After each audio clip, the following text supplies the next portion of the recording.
So what problem is not being effectively addressed that contributes to crime in our city? I think one of the things that we have to get back to redefining what community is. Um, I think that's a big major issue. For example, like you take the school system, so kids are being bused from so many different neighborhoods to go to one school because of this thing called school choice. But what happens is the kids are spending a minimum of 30 minutes on the bus, probably going and coming to school. Then you're on a bus with people you don't live with, you don't kind of commune with, and that breeds a lot of problems because you don't know the people you're with.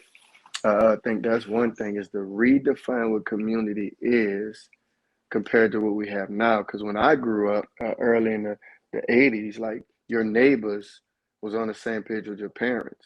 So you knew you had to be inside at a certain time because we understood how much crime was affecting, but you still care for the younger kids. And even the drug dealers would say, hey, your grandmother looking for you, go home. That type of sense of community we have lost uh, now because no one is really looking after each other. So that's why I said, I think number one is redefining what community is. And I would say number two, I think we have to realize there's a pandemic that's been plaguing our culture for some time, probably late 80s, mid 80s, some 90s, and that's fatherless homes. Well, you don't have the father there, especially a godly father, chaos is going to exist, right? Because that dad is there to nourishment and establish confidence in the child and bring stability to the family. And now that he's either dead or in jail, locked up on drugs, you don't have that father figure in the household to bring discipline and reassure the kids or the young man or the young woman that, hey, daddy's here is okay. A Yeah. model how to love on moms. And I think number three, what I realized as a result of those things is because our literacy rate in this city is so high. So if kids can't read, they won't be able to write. If they can't read, they won't be able to work out math equations that are written down because you can't read. So what I'm gonna do next is I'm gonna do it easy. I'm gonna work with my hands, and that's to go get into drugs, go get into fights, get into the community and do the devious things because that's all I know. It comes easy, which leads to my fourth thing is that we're no longer in our city teaching trades, the importance of trades, where kids and young adults can actually work with their hands because it's something for a young man and young woman to start a project and see it to completion to get that sense of oh I accomplished that. But now you don't have that.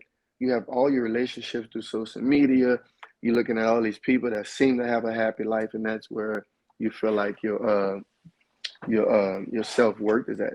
So we have to redefine what community is. We have to really address and be very clear on this pandemic of fatherless homes, which lead to a horrible illiteracy rate where kids can't read. And then that fourth problem is that we got to bring back the trades for those kids who are very good with their hands and teach them how to do plumbing, electrical, carpentry, and mounting TVs on the wall. Those small things that we didn't overlook that actually made this country great when people can do welding, when they can build train tracks, when they can build themselves a life. Wow. Well, thank you so much, Richard. You and April are HollyKem and I, y'all one of our heroes. Y'all are boots on the ground doing the work. And if we had more of you guys in our city would be a lot better and safer Mm, place. So I yeah. just bless you and bless all the work that you're doing. And I'm so glad to be connected with you. If you'd like to see the full interview with Richard Johnson Jr., please click here. And also join us in the New Orleans Peace Coalition so that together we can make New Orleans a safer place to live.